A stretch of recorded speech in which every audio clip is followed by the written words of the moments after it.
Hello everyone, here we've got a video on this 1990s Pifco 12-inch desk fan, model 1062. We're going to be doing something a little bit different this time. We're going to be doing an unboxing video since, well, I've got, even though the fan is in used condition and is quite a bit yellowed, as you would expect, it is in its original box, the original instructions and everything that you would get when you get one of these brand new. So you can see it fitted with new style fan guard and switches, which would indicate it's, well, not this one, it's got a different type of grill and switch, so it's the newest one of these they did. I'll show you around the box first.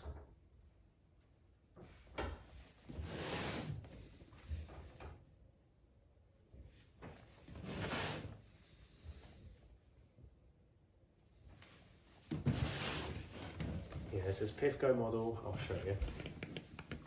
Yeah, hopefully you can see that. The Pifco model 1062, 240 volts, 50 Hz, 40 watts, manufactured exclusively for Pifco in Taiwan. Does it say anything on the bottom? No, it doesn't, just a barcode on the bottom. Let's open the box.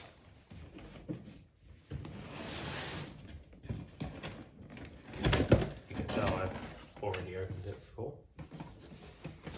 We have our instructions. If you can see that, you got the instructions. We'll take a read of them in a minute.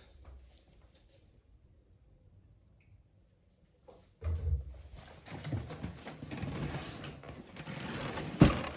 think I'm going to put it on the floor so we can drag out the whole frame. Like so. And we got our plug provided with the fan. Let's move the box out of the way.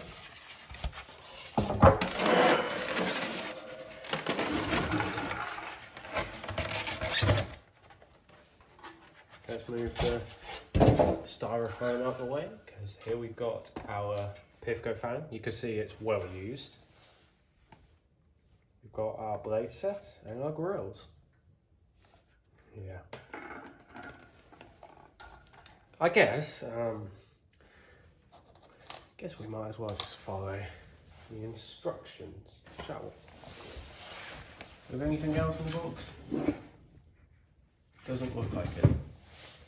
I think that's everything provided. I think so. So let's follow the instructions, shall we? Preparation for use, connection to the main supply. Show the voltage, corresponds to your supply voltage. Just a 240 volt fan. If you take a look at its information tag, it says Jake's. Don't know who Jake is, but hey, 8509, whatever that means. Yeah, 240 volts. So it corresponds correctly. This appliance must be earth. To fit a plug, see below. We have our plug. I don't have a screwdriver. We have our screwdrivers.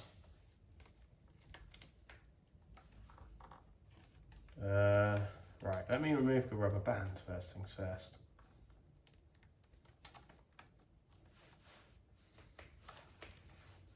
There's a rubber band number 1. That rubber band's just broken, okay? Hope I'm getting this in shot. You can see we have our live, neutral and earth. They're very, very short actually. You might need to cut them a bit longer. First things first, right? We open up our plug. This plug's not original to the fan. There goes our earth. Wiring for a 13 amp plug, it says on here. And if we take a read, I'm really reading this. Wiring lead corresponds to the following color. Green and yellow equals earth. Green and yellow is earth. Blue is neutral and brown is live. Or if you want the old school way of doing it, red for live, black for neutral and green for earth. That's if you have to deal with old appliances. Our earth wires come out, so just put that back in. Okay, they're Phillips. I wasn't sure if they'll be Phillips or flatheads, but the next thing to do is to undo all of the screws to a point where you can stick something through there. Just makes it easier. But that earth just keeps falling out. And we do this. Oh. I'll try and show you, but I have no idea if it's in frame. Yes. Is this in frame? Sort of. And now we have our cord grip. 2 screws for the cord grip. I prefer this one over the other type of cord grip that you see used. The other one I think is bad. Yeah, you just undo your 2 screws.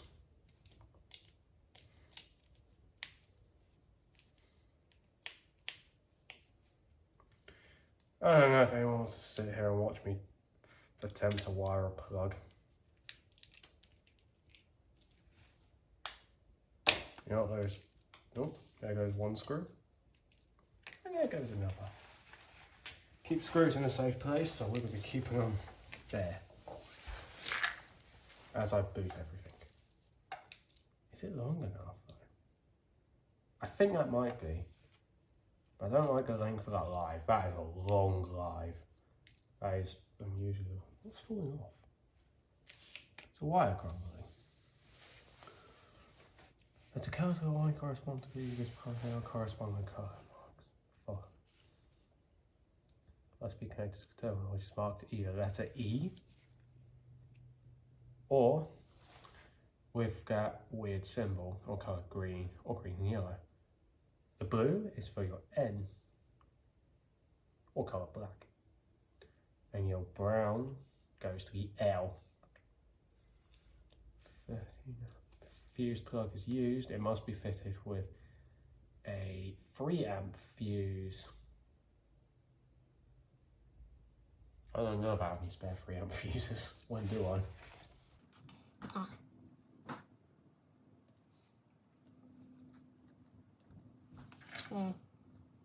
Let's screw this down.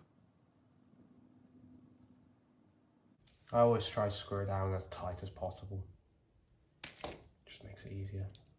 Another thing that also makes it easier, I like to pull the neutral prong out and then screw in your neutral and screw in your neutral that way.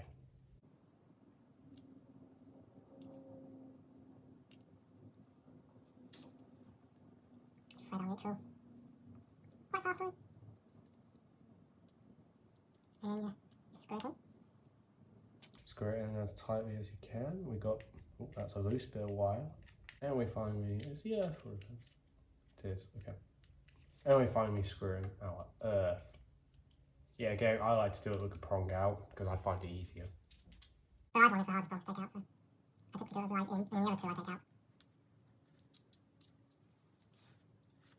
Oh. I do apologise if it's incredibly boring. But to be fair, you do have to.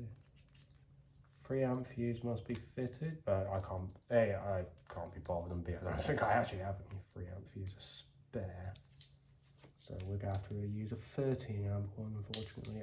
At some point, I'll source a 3 amp fuse and sort it, don't worry. And now with all of this hooked up, although granted, not very great. I'm going to see if I can try and move that loose wire. We got it out! Now we got the cord grip. You put that in place, like that, and you insert you first of all start with 1 screw. Insert it, thread your cord grip over said screw, and then just, well, screw it in. As I mess that up, okay, thread it over the first piece of screw like that.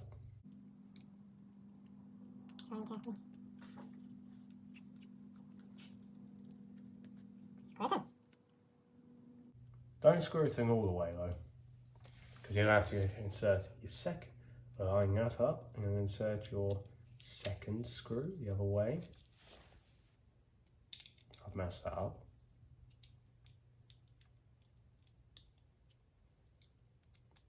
There we go, so lined up, and then you just screw it. It will be tight, to keep in mind. Like, the screw is not one to screw in easily.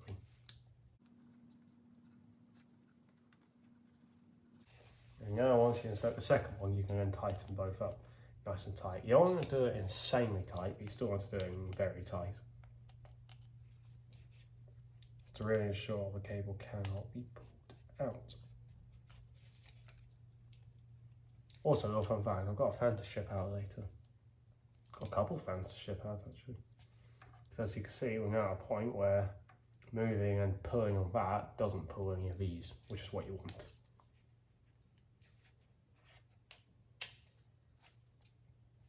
There we go, that's very tight.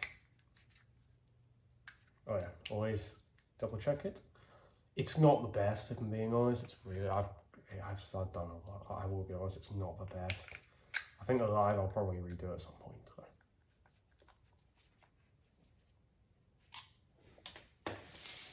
Let's continue. Yeah, if in doubt, consult a qualified electrician who'll be pleased to do this for you. Respect to radio interference suppression. Do not plug into the main socket until the assembly 3.1 to 3.8 has been carried out. So it looks like we have to do 3.1 to 3.1 to 3.8. Yeah, that's 3.1. I think it goes up to 3.8 or 3.5. Sorry. Okay.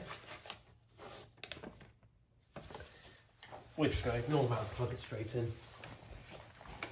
Because it's not going to make a difference, if I'm being honest. Fan plugged in.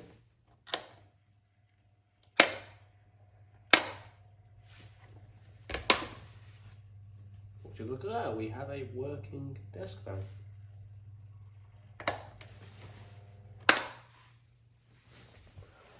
Not too stiff either. I think it's a little bit stiff, but nothing bad. Nothing insane.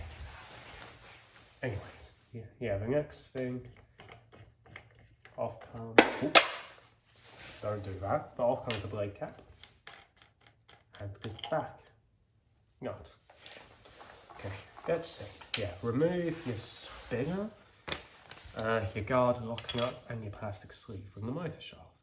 Fit rear guard. Okay, where's our rear guard? Here's it. So it says, fit 3.2, fit rear guard, positioning on location pins, taking care.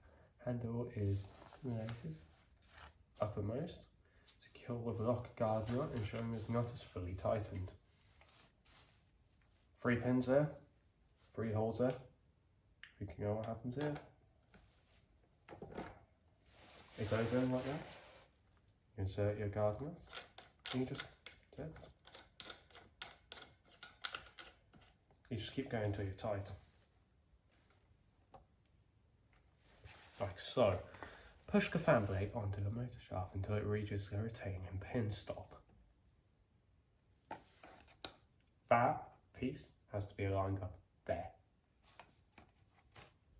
So you just align it like that. I mean, it's not too bad to spin now. Secure the blade with a spinner. Is that what they call it? Do they call it a spinner? It's what's called the blade cap. Alright, NB, well that means the spinner tightens in an anti-clockwise position. Basically it's reverse threaded. Luckily it will say, oh, no, I'm turning it the wrong way as I turn it clockwise because I can't read. Another tactic you can do as well is just hold it and then turn the blades like that. Like I'll showcase you. Tightens it very nicely. Little tactic for you. Do we have? No, we don't. Right. Yeah. The screw and securing nut we do not have, unfortunately. I'll make one up at some point because looks like we were not provided with one. That helps. Okay. Fit the front guard onto the rear guard by locating under the top fixed clip, which I'm assuming is referring to this piece right here, the top clip. Just, oh wow. That's seen quite a bit of yellow. That's seen quite a bit of sunlight. Okay. Ensuring that a small hole of the room, 2 holes of guards, line up. too high. No idea what that means. Secure by remaining 2 hinged clips. Oh, that's what that means. Because this one doesn't refer to the clip one. It doesn't refer to the model with the ring. It refers to the one with the 2 clips you'll see on the side there. That's what this one refers to. However, it has that nut and screw and securing nut, which is for a ring, because they use like a guard securing nut, a guard securing screw nut and a washer for the I don't know. But anyways, you can see where it's clipped. You just do that. Then I turn it around because it just clips into place. And you just clip the remaining clips.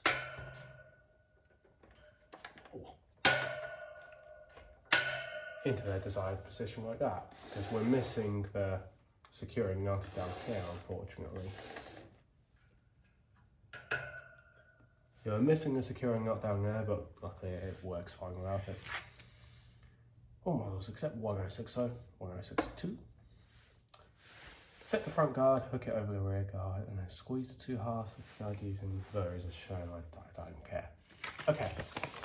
Now I'm going to adjustment with integral click stops, simply position the way you need. I feel like this handle's bent.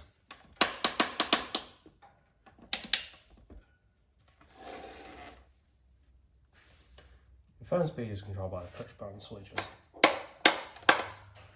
4.4 oscillation obviously is at the top of the motor housing, which is also shown. You can do this and that. Press down to make the fan oscillate, pull out to stop oscillation. Do not insert anything into the grill. So make sure you're not inserting your thing. Actually more fingerprint than I thought. Make sure you're not inserting a screwdriver. 23 minutes of footage. Wow. A lot of that's going to be cut out, although. But here's a low.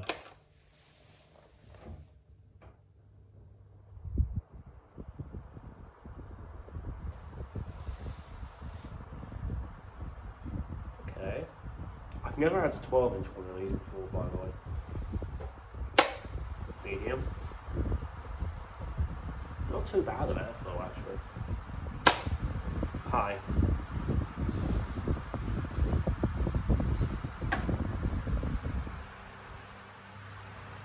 I'll be honest, the airflow is not that bad.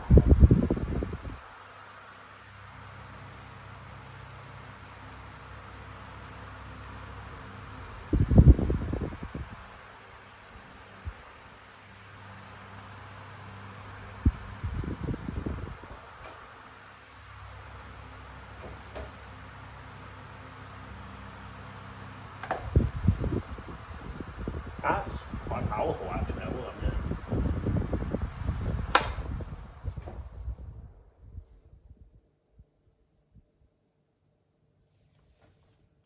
I like these Pifcos. I think they're not the best, but they're good. Although they had major discoloration and yellowing issues. I think what I'm going to do next is I'll showcase you the instructions instead of just reading it out. So at least you'll be able to see all of the instructions. Keep in mind this instruction manual only refers to model 1060 to 1063. So 4 models out of the 7.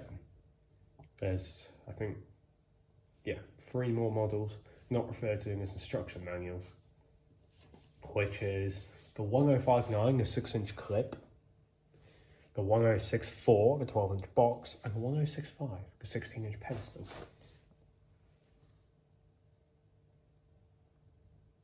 Instructions and guarantee.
That is the entire instruction manual for this 1990s Pifco 12-inch desk fan. It has seen better days, hasn't it, with that yellowing. It's really not great, but oh well. Oh well.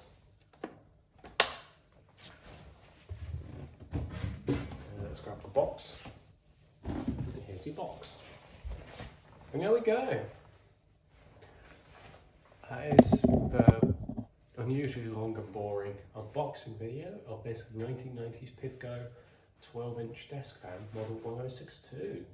I hope you enjoyed. Thanks for watching and see ya!